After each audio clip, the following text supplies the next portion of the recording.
Hello young India, आपका हार्दिक स्वागत है, अभिनंदन है। आज मैं भारत की पहली नगरीय सभ्यता अर्थात सिंधु घाटी सभ्यता, जिसे हड़प्पा सभ्यता के नाम से भी जाना जाता है, उसकी चर्चा यात्रा को गति और दिशा देने के क्रम में आज मैं भारत की इस पहली नगरीय सभ्यता के कुछ प्रमुख केंद्रों अर्थात स्थलों, जो कि इस सभ्यता के मानवीय क्रियाकलापों के केंद्र रहे, और कुछ मुख्य नदियों और उनकी सहायक नदियों जो कि इस सभ्यता के जीवन के लिए जीवन रेखाएं साबित हुई, उन पर प्रकाश डालना चाहूंगा। और इस कड़ी में मैं आप सभी को सबसे पहले वर्तमान पाकिस्तान के पंजाब प्रांत और अतीत के अविभाजित भारत के पश्चिमी पंजाब में बहने वाली रावी नदी के बाएं तट पर स्थित एक महत्वपूर्ण सैंधव स्थल, जिसे हड़प्पा स्थल के नाम से जाना जाता है, जिसे क्रम संख्या 5 द्वारा मैंने यहां प्रदर्शित किया है। यह हड़प्पा नाम का स्थल सिंधु घाटी नगरी सभ्यता का वह पहला स्थल है जिसकी 1921 में भारतीय पुरातत्वविद राय बहादुर दयाराम साहनी द्वारा भारतीय पुरातत्व सर्वेक्षण विभाग के तत्कालीन महानिदेशक सर जॉन मार्शल के निर्देशन में पहली बार सैंधव घाटी सभ्यता के पहले स्थल के रूप में खोज की गई। और यही वह पहला स्थल है इस सभ्यता का जिसकी पहली बार 1923-24 और 1924-25 में दयाराम साहनी की देखरेख में उत्खनन का कार्य किया गया, उसकी खुदाई का कार्य किया गया, और बाद के वर्षों में भी अन्य पुरातत्वविदों की देखरेख में इस स्थल की खुदाई का कार्य किया गया। अब मैं पंजाब के दक्षिण पश्चिम में स्थित जो ये सिंध प्रांत है, जो कभी अविभाजित भारत का ही हिस्सा हुआ करता था, यहाँ पर बहने वाली मुख्य नदी सिंधु नदी के दाहिने किनारे पर स्थित मोहनजोदड़ो नामक स्थल की ओर ले जाना चाहूंगा।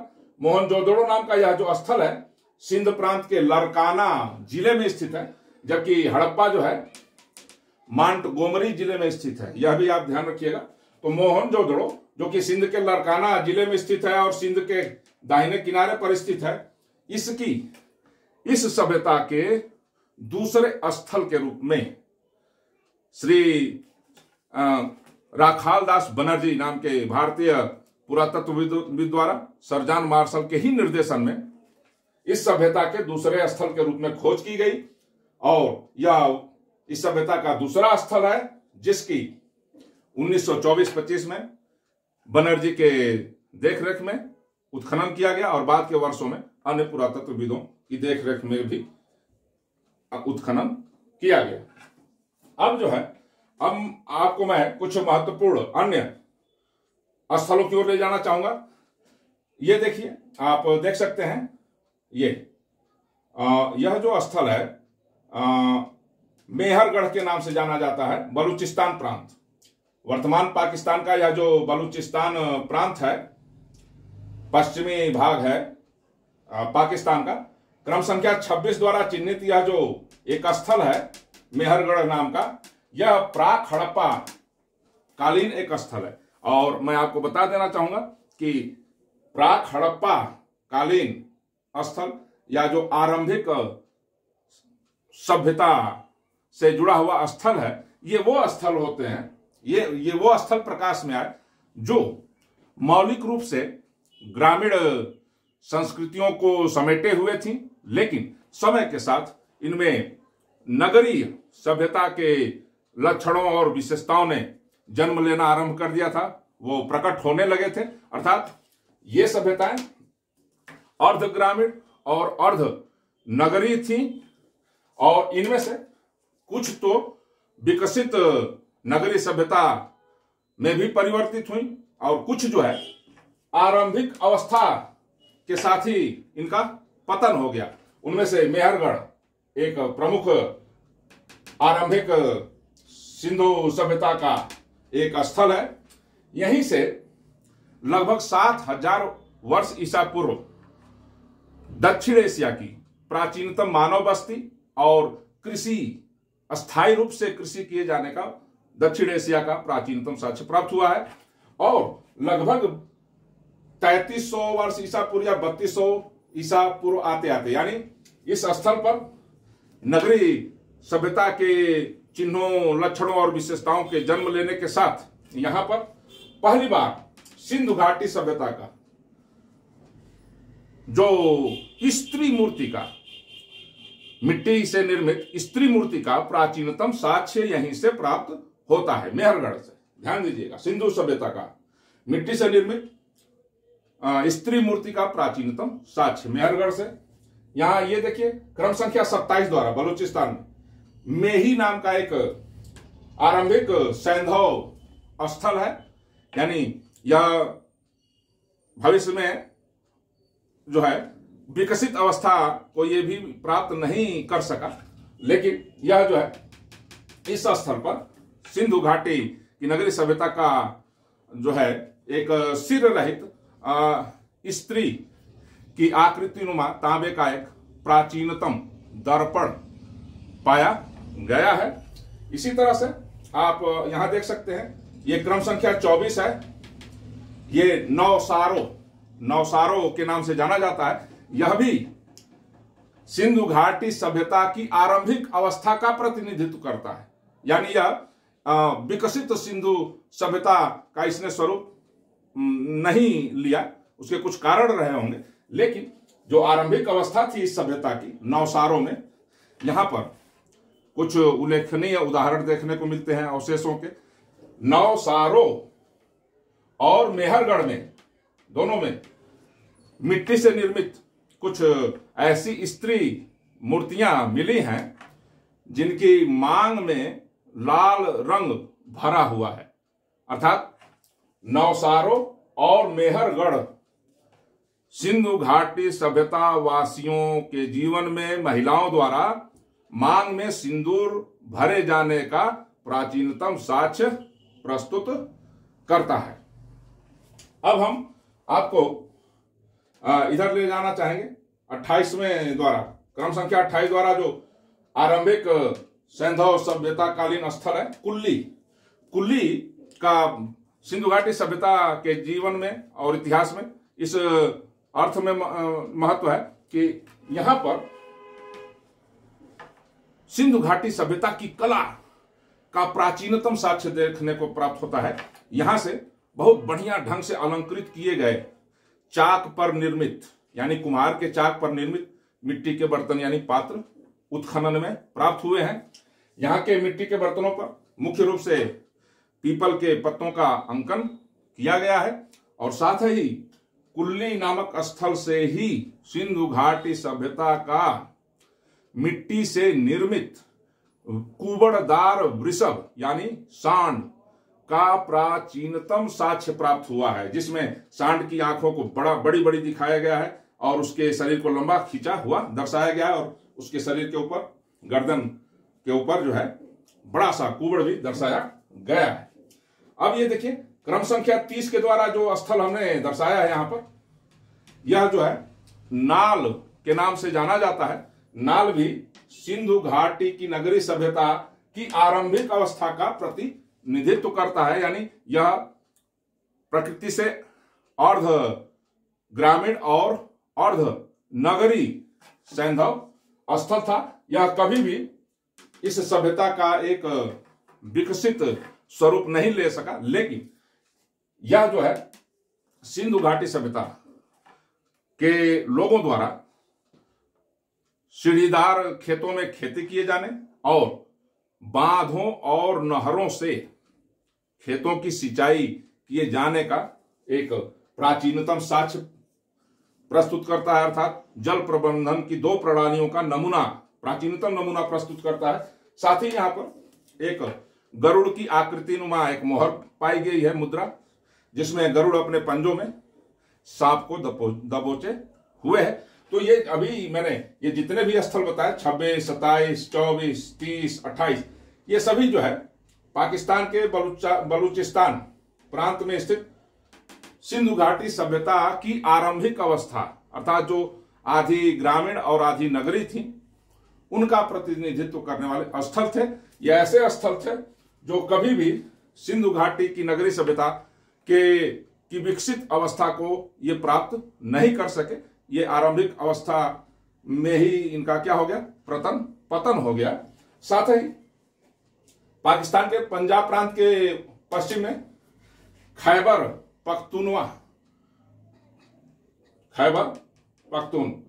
प्रोविंस है, प्रांत है। यहां पर आप देख सकते हैं क्रम संख्या 25 द्वारा मैंने जो है एक स्थल को दर्शाया है। रहमान ढेरी नाम का एक सैंधव स्थल है जो सिंधु घाटी की नगरीय सभ्यता के आरंभिक अवस्था का प्रतिनिधित्व करता है। यह भी जो है नगरीय सभ्यता की विकसित अवस्था को ये कभी प्राप्त नहीं कर सका, लेकिन इसका महत्व इन अर्थों में है कि रहमान ढेरी से ही संपूर्ण सिंधु घाटी सभ्यता क्षेत्र का सुनियोजित नगर व्यवस्था और सड़कों की सुनियोजित व्यवस्था, जिसमें सड़कें एक दूसरे को समकोण पर काटती हुई बनी हुई थी, उसका प्राचीनतम नमूना रहमान ढेरी प्रस्तुत करता है। बाद में अन्य सैंधव स्थलों पर भी नगर नियोजन की एक व्यवस्था हमको देखने को मिलती है और सड़कों की ग्रिड नुमा व्यवस्था देखने को मिलती है, लेकिन नगर नियोजन यानी टाउनशिप प्लानिंग और सड़कों की ग्रिड नुमा व्यवस्था का जो प्राचीनतम हमको साक्ष्य प्राप्त होता है वह रहमान ढेरी नाम के आरंभिक हड़प्पा कालीन स्थल से ही प्राप्त होता है। अब हम कुछ विकसित हड़प्पा कालीन स्थलों की ओर चलेंगे। हड़प्पा और मोहनजोदड़ो पूर्ण रूप से इस नगरीय सभ्यता की विकसित अवस्था का प्रतिनिधित्व करते हैं। साथ ही आप यहां देख सकते हैं क्रम संख्या 7 द्वारा सिंधु नदी के बाएं किनारे पर ये कोटदीजी नाम का एक स्थल है और ये 9 द्वारा जो यहां दर्शाया है सिंधु के दाएं किनारे पर आमरी। तो 7वें और 9वें द्वारा जिन स्थलों को मैंने दिखाया है कोटदीजी और आमरी, ये दोनों ही सिंधु घाटी सभ्यता की आरंभिक अवस्था का प्रतिनिधित्व करते हैं। ये जो है सिंधु घाटी नगरीय सभ्यता की विकसित अवस्था का प्रतिनिधित्व नहीं करते, लेकिन इनका अपना अपना सिंधु घाटी सभ्यता के इतिहास में अलग स्थान है।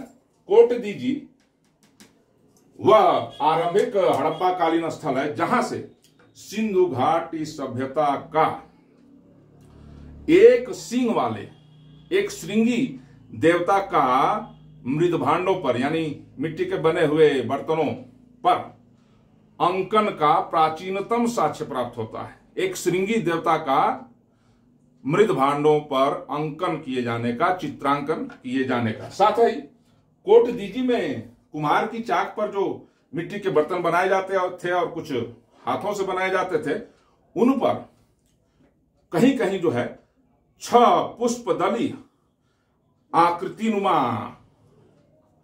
6 पुष्पदलीय आकृतियों का चित्रांकन किया गया है। किन्हीं किन्हीं पर जो है झुमका नुमा आकृति का अलंकरण किया गया है, कहीं कहीं हृदय नुमा आकृति का भी अलंकरण किया गया है। अब ये जो आमरी है जिसे हमने 9वें से दर्शाया, यह भी आरंभिक हड़प्पा कालीन स्थल है। यह जो है संपूर्ण सिंधु घाटी नगरीय सभ्यता क्षेत्र का वह एकमात्र स्थल है जहां से राइनो यानी गैंडे की हड्डी पाई गई है अवशेष के रूप में। अन्य किसी भी स्थल से राइनो यानी गैंडे की अस्थियां अर्थात जीवाश्म प्राप्त नहीं हुए। तो ये दोनों भी यानी कोटदीजी और आमरी भी सिंधु घाटी सभ्यता की आरंभिक अवस्था का प्रतिनिधित्व करते हैं। अब विकसित अवस्था की ओर हम चलते हैं। हड़प्पा और मोहनजोदड़ो दोनों ही विकसित अवस्था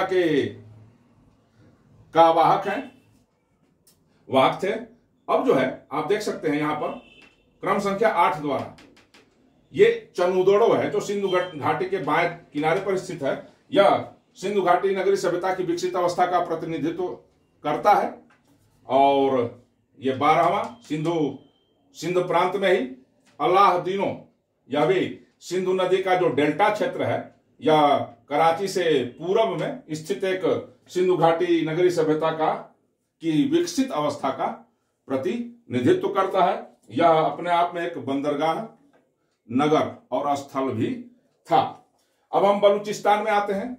बलूचिस्तान में 3 महत्वपूर्ण स्थल हैं जो सिंधु घाटी नगरीय सभ्यता की विकसित अवस्था का प्रतिनिधित्व करते हैं। विकसित अवस्था से तात्पर्य नगरीय सभ्यता की वह अवस्था जिसमें नगरीय सभ्यता के औसतन सभी जो चिन्ह हैं, जो विशेषताएं हैं, वो सब उसमें उपस्थित होते हैं। उसी को हम नगरीय सभ्यता की विकसित अवस्था कहते हैं।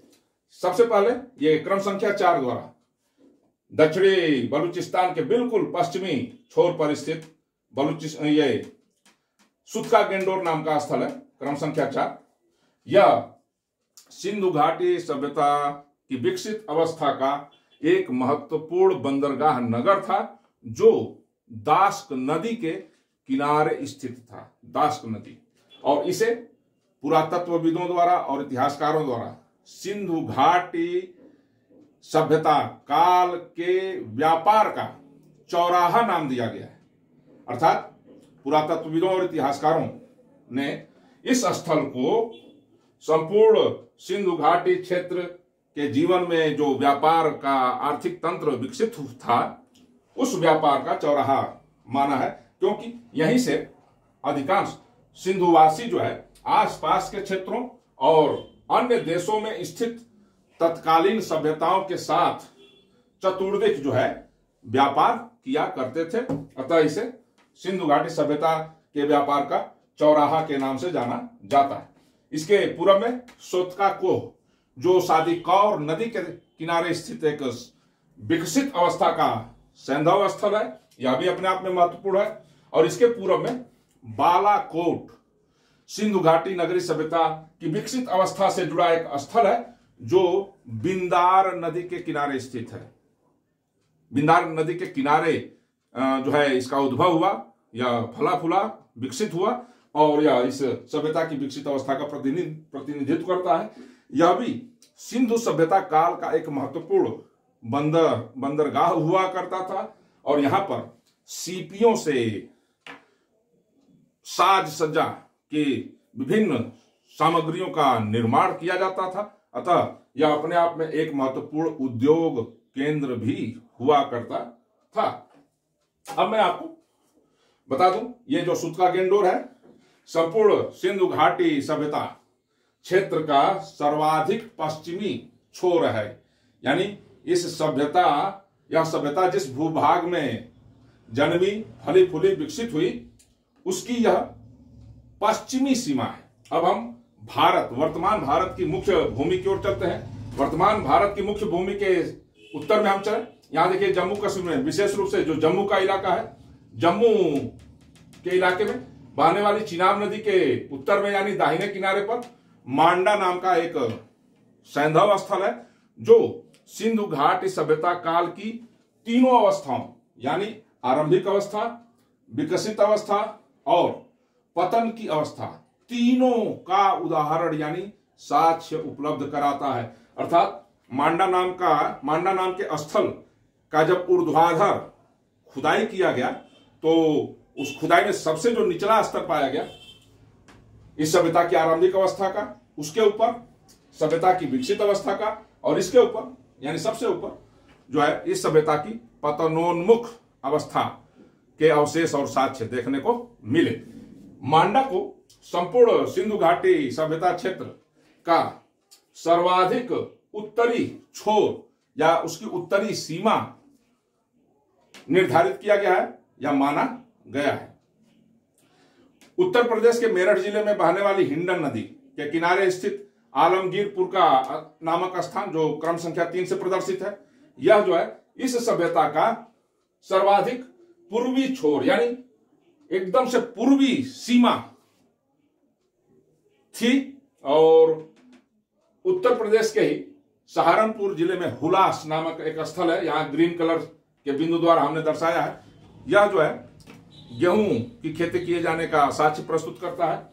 और उत्तर प्रदेश के मुजफ्फरनगर जिले में मांडी नाम का एक स्थल खोजा गया है। यह ट्रिक से हमने दर्शाया है, देखिए ये मांडी, यह सिंधु घाटी सभ्यता का नवीनतम खोजा गया और हाल ही में इसकी खुदाई की गई है वह स्थल है। यहां से भारी मात्रा में सोने के सिक्के और सोने के छल्ले प्राप्त हुए हैं, लेकिन ये सैंधव कालीन ना होगा।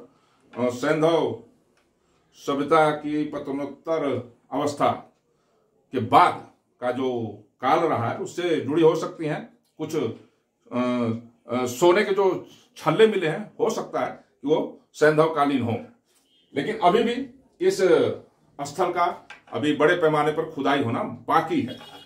अब जो है पंजाब गुजरात की ओर चलते हैं, कुछ बातें बता दें। गुजरात वर्तमान भारत का वह एकमात्र प्रांत है जहां पर सर्वाधिक संख्या में सिंधु सभ्यता के जीवन से जुड़े हुए स्थलों अर्थात स्थानों की भारी मात्रा में, भारी संख्या में खुदाई की गई है।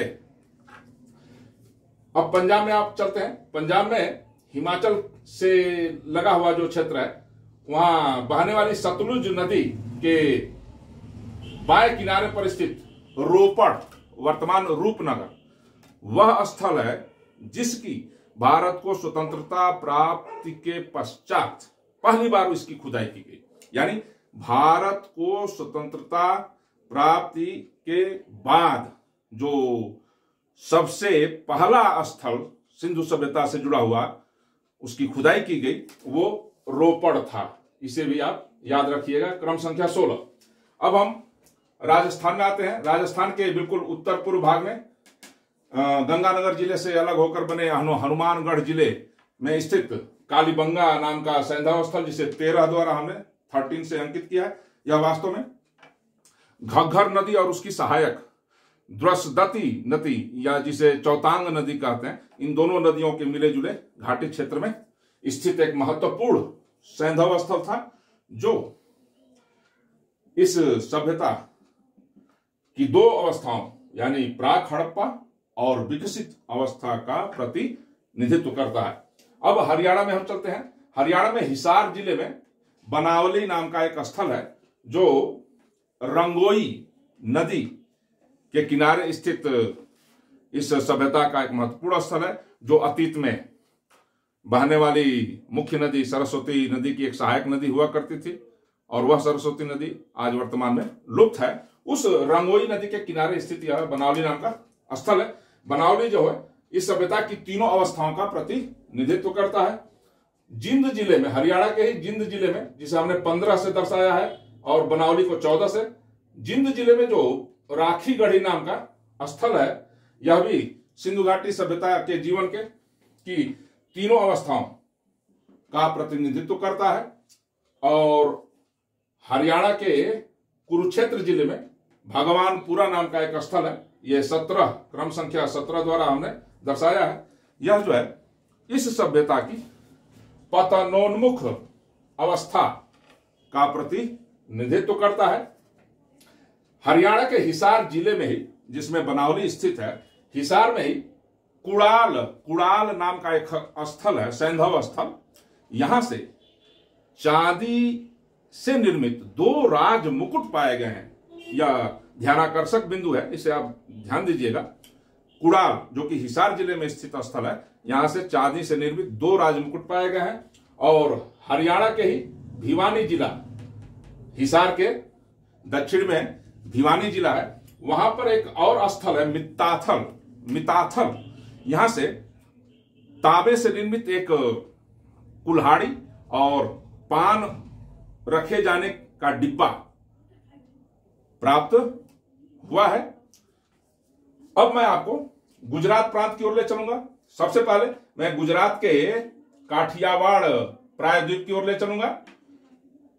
यहां पर जो खंभात की खाड़ी है और जो खंभात की अंदरूनी खाड़ी है, वो जो कि अहमदाबाद जिले से लगी हुई है, इस अहमदाबाद जिले में बहने वाली 2 नदियों साबरमती और भोगवा, इन दोनों नदियों के मिले जुले तंत्र क्षेत्र में लोथल नाम का एक विकसित सैंधव स्थल खोजा गया और यह मुख्य रूप से भोगवा नदी के किनारे स्थित है। इसको याद रखिएगा।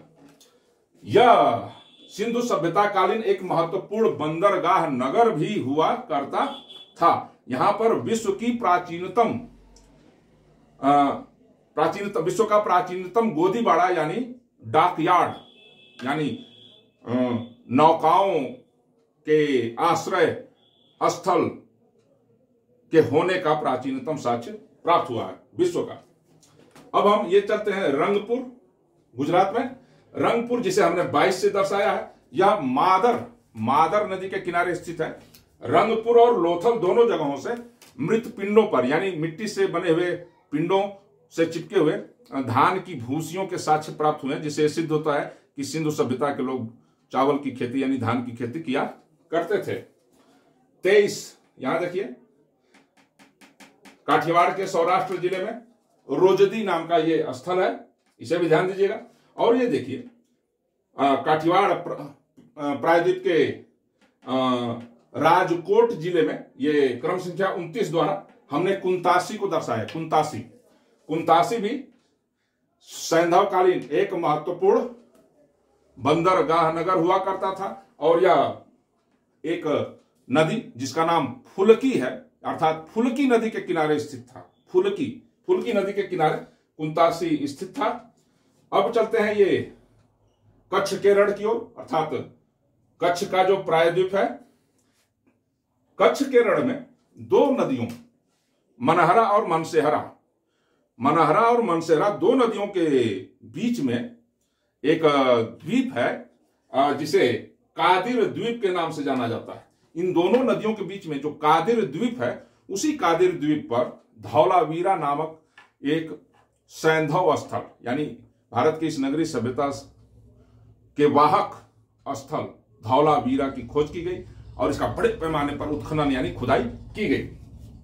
गुजरात के ही कच्छ जिले में यहां पर क्रम संख्या 20 से हमने दर्शाया सुरकोटदा। यह भी एक महत्वपूर्ण नगरीय स्थल था। यहां से घोड़े की हड्डियों के साक्ष्य प्राप्त हुए हैं। और ये क्रम संख्या 18 से हमने आपको यहां देसलपुर नामक सैंधव स्थल को प्रदर्शित किया है।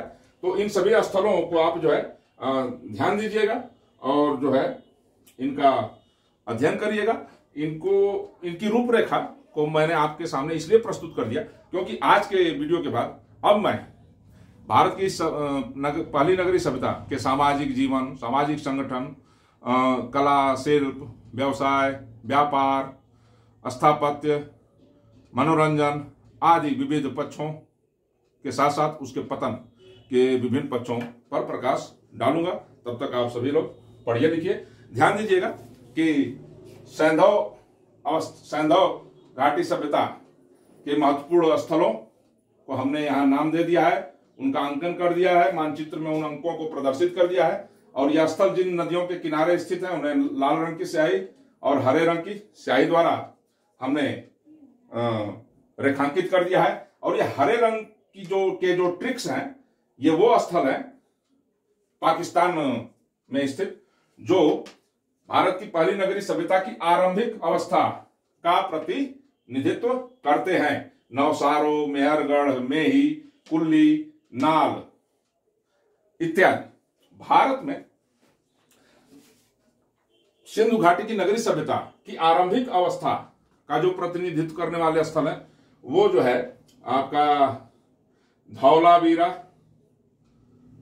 कालीबंगा, बनावली, राखी गढ़ी इत्यादि स्थल हैं। और वर्तमान भारत में ऐसे स्थल जो इस नगरीय सभ्यता की तीनों अवस्थाओं, आरंभिक अवस्था, विकसित अवस्था, पतनोन्मुख, तीनों अवस्थाओं का प्रतिनिधित्व करते हैं वो है मांडा, सुरकोटदा 20 क्रम संख्या 20 क्रम संख्या 1 और धौला वीरा, राखी गढ़ी और बनावली। ये बनावली और राखी गढ़ी प्रतिनिधित्व करते हैं। तो इन सभी बातों का आप ध्यान दीजिएगा। अगले वीडियो में आगे के विषय वस्तु को लेकर आऊंगा। धन्यवाद।